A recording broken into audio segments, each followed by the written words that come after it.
என்னங்க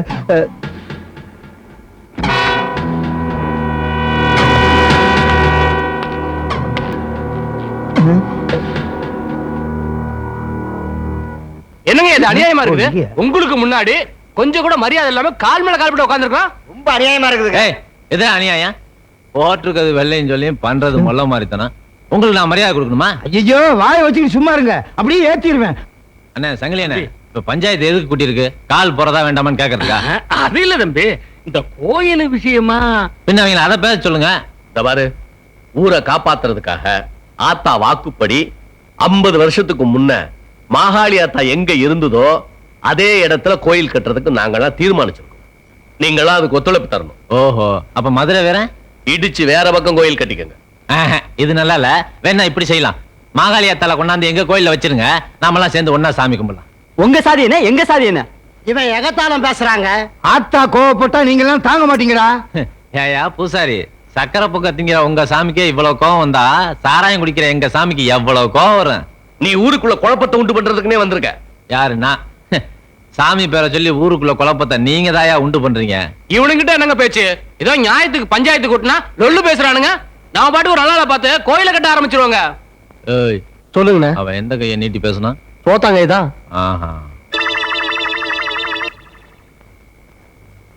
இப்படி எல்லாம் ஆளுகளை மிரட்டி கோயில் கட்டுறதை தடுத்துடலாம் நினைச்சிடாத. நாங்க கோயில் கட்டுறது கட்டுறதுதான்.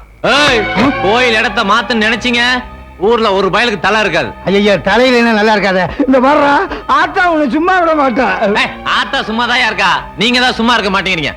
என் அருவாளுக்கு வேலை வச்சிடாதீங்க, அவ்வளவுதான் சொல்லுவேன். ஏன் பூசாரி, இவங்கிட்ட என்ன பேச்சு? வாங்க போலாம். போங்கடா, சவாலடா விட்டு போறீங்க. ஒரு அப்பனுக்கு பிறந்தவனா இருந்தா மதுரை வீரன் கோயில் மண்ணை மிதிச்சு பாருங்கடா. சரி பாத்துக்கிறேன். அண்ணே சங்கிலி அண்ணே, இவனுங்க என்னென்ன பண்ண போறாங்க? வந்து அண்ணே, நான் இருக்கப்ப நீங்க எதுக்கு பயப்படுறீங்க? வாங்க போலாம். ஏதோ ஒரு வேகத்துல பொண்டாட்டி துரத்தி விட்டோம். சாப்பாடு ஆக்கும் போது கூட தெரியல, அது சாப்பிடும் போதுதான் பொண்டாட்டியினுடைய அருமையே தெரியுது. மாமா, யாரா அவன் தொழிலே மாற? நான் தான் மாமா அழகு. இவனா? இந்த எலும்பு கூட சாப்பிடறதுக்கு ஒரு நாளைக்கு ஒரு மூட்டை அரிசி வேணுமே. டேய், எங்கடா வந்த? மாமா, உங்களையும் தங்கச்சியும் பார்த்து மாமா ரொம்ப நாள் ஆச்சு. அப்படியே பார்த்துட்டு ஒரு 3 மாசம் தங்கிருப்பான்னு வந்த மாமா. 3 மாசமா? 90 மூட்டை அரிசி செலவாகுமேடா. நான் என்ன அரிசி மண்டி வச்சிருக்கேன்னா இல்ல ஜமீன் பரம்பரையா? ஓ மாமா, எப்பவுமே உங்களுக்கு கிண்டல் தான். அடுத்தவங்க வகுத்தரிச்சல் உனக்கு கிண்டலா தெரியுது. மாமா இத்தனோடு சட்டி காபிக்குவா மாமா? இது இத்தினூண்டு சட்டியா? நான் நல்லா புளி சாப்பாடு ஆக்கி ஒரு வாரத்துக்கு வச்சுட்டு சாப்பிடுவேன்டா. இதுல காப்பி குடிக்கிறவனை வச்சுட்டு உங்க அப்பா எப்படா குடும்பம் நடத்தினா? சும்மா இருங்க மாமா. மாமா தங்கச்சிங்க மாமா கொடக்காலையில இருக்கிறா. துணி தைக்கிறா மாமா. குடியே அங்கதான் இருக்கிறா. ஏன் மாமா? நான் இந்த சட்டியில உழ வைக்கலான்னு சொன்னேன். உன் தங்கச்சி மொடாவில உழ வைக்கலன்னு சொன்னா. சரி, பேச்சுவார்த்தை முத்துத்து சத்தம் போட்டா 4 வணக்கம் வணக்கிறேன். கொடக்காலையில் போய் உட்காந்துக்கிட்டான். என்னது? என் தங்கச்சி 4 வணக்கம் வணங்கி பொடகால போக சொல்லிவிட்டியா? எங்க குடும்ப கருத்து குளித்தாண்டி போச்சுட்டியா மாமா? எங்க அப்பன் காவல் கட்ட என்ன நடக்கும் தெரியுமா? உங்க அப்பன் 18 பட்டிக்கு பஞ்சாயத்து போர்டு தலைவர். ஏன்டா இப்படி தலைகுலம் தெரியுறீங்க? இன்னும் 4 இடத்துல போய் பண்ணாதான் அன்னைக்கு சாப்பாடு. இதுலயும் நீ தண்டச்சோறு வேற. உங்களுக்கு ஒரு கௌரவம். உங்க அப்பா வந்து என்ன கேட்பான். ராசா இம்புடு சுமையை தூக்கிட்டு வரிய மவராசா, நீ நல்லா இருக்கணும். ஏ கழுவி, போனா போதுன்னு கீழே விழுந்து கிடந்த உனக்கு உதவி செஞ்சா தொண பேசிக்கிட்டே வர. பேசாம வருவியா? சும்மா தொண வா கண்ணு, என்ற வீடு இதுதான். போடு உட்காரு கண்ணு. என்ற பேரனா இருந்தா கூட இம்புடு உதவி செய்ய மாட்டாங்க. தண்ணி குடிக்கிறீங்களா? திருப்பி எடுத்துட்டு வா. ஆட்டை கொடு.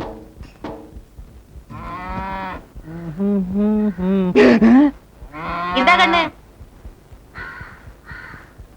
ஏ மணி அரசு, அட பாவி மகனே, அங்க போய் என்னடா பண்ற? ஏங்கண்ணு, அந்த பூசாரிய அந்த முக்கு முக்குறா. வேற ஒண்ணும் இல்ல, அது எங்க அப்பா தான். பட்டணம் போய் படிச்சு புத்தி கட்டு போச்சுடா உனக்கு. என்னமா சொல்ற? அவங்க வீட்டுல தண்ணி வாங்கி குடிச்சா தீட்டுடா. தோட்டங்காட்டுல எல்லாம் நாத்து நடுறதுல இருந்து அறுவடை பண்ற வரைக்கும் அவங்க. அது நம்ம திங்கிறமே, அது தீட்டு இல்லையா? ஐயோ ஐயோ, என்னென்னமோ பேசுறானே. பட்டணத்துக்கு போயிட்டு வந்து இத கேட்டீங்களா? கேட்கறதுக்கு வர நேயர் விருப்பமா நடத்துறாரு. ஜாதிகள் இல்லையடி பாப்பா. உங்க அம்மா என்ன உனக்கு பாப்பா மாதிரியா தெரியல?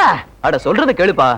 ஜாதிகள் இல்லையடி பாப்பா, குலம் தாழ்ச்சி உயர்ச்சி சொல்லல் பாவம்னு பாரதியார் பாடியிருக்காரு. எல்லாம் படிச்சா நான் ஏன் இந்த ஊர்ல எப்படி பூசாரியா இருக்கேன்? உங்களுக்கு எல்லாம் எப்படி சொல்லி புரிய வைக்கிறதுன்னு எனக்கு தெரியலப்பா.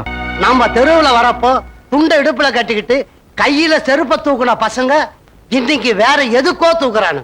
நீங்க சொல்றத பார்த்தா ஐயா வடிக்கு தூக்குறானுங்கிறீங்களா? எம்பட மான மரியாதை எல்லாம் 3 வருஷத்துக்கு முன்னாலே காத்துல பறக்க விட்டான். இப்ப நம்ம சாதிசன மானமெல்லாம் பறக்கு.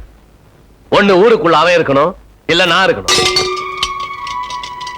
ஏண்டி இப்படி பாத்திரத்தெல்லாம் எட்டி உதைக்கிற?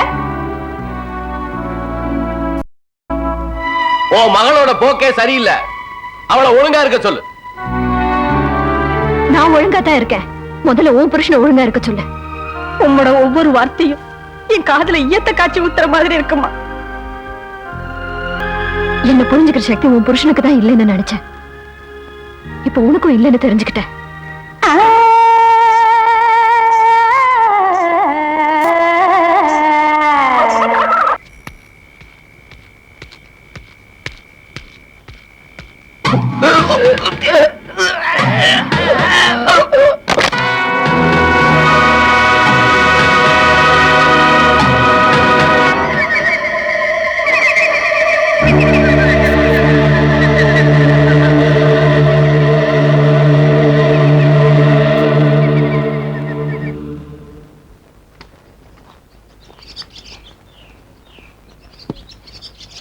இத பாரியா, அவருக்குன்னு போட்ட மரத்துக்கல்ல நேத்து ஏன் அவருக்கு கொண்டு வந்து கொடுக்கல?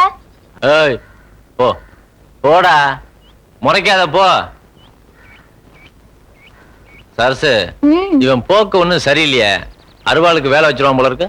அவன் எப்பவுமே அப்படித்தான் கிடக்குறான். நீ கூடயா?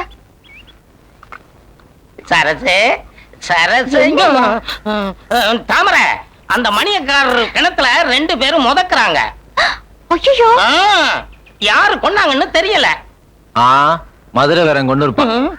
மாகாளியாத்தா சாமி பேரை சொல்லி நாம ஒருத்தனை கொண்டோம், மதுரை வீரன் சாமி பேரை சொல்லி இவன் 2 பேரை கொண்டு இருக்கான். சாமி பேரை சொன்னா இப்ப எல்லாருக்கும் பயமா இருக்கு. எதுல போய் முடியுமா தெரியலையே.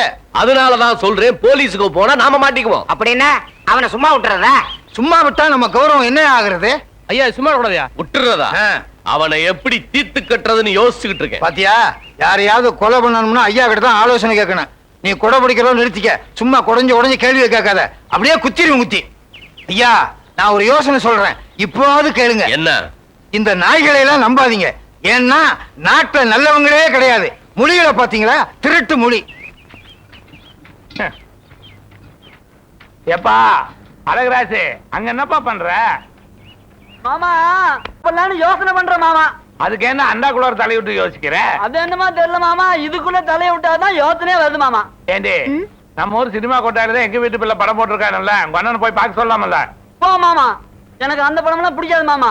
எனக்கு இந்த அஞ்சலுக்குள்ள வண்டி படம் தான் மாமா பிடிக்கும். அட அந்த படம் தான் நம்ம ஊர் தியேட்டர்ல ஓடுது.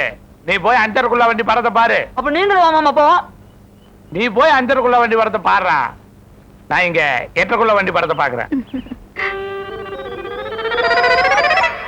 மாமா அந்த படத்தை நானும் பாக்குறேன் மாமா. ஏய், அந்த படத்தை நான் மட்டும் தான் பாக்கணும். நீ அஞ்சருக்குள்ள வண்டி படத்தை பாரு. உனக்காக 10 ரூபா தர்ற, படம் பார்த்துட்டு போண்டா வடையெல்லாம் வாங்கி சாப்பிட்டு சாவகாசமா வா. மாமானா மாமாதான். தங்கச்சி தங்கச்சி போயிட்டு வர சும்மா பேசிட்டு இருப்பேன்.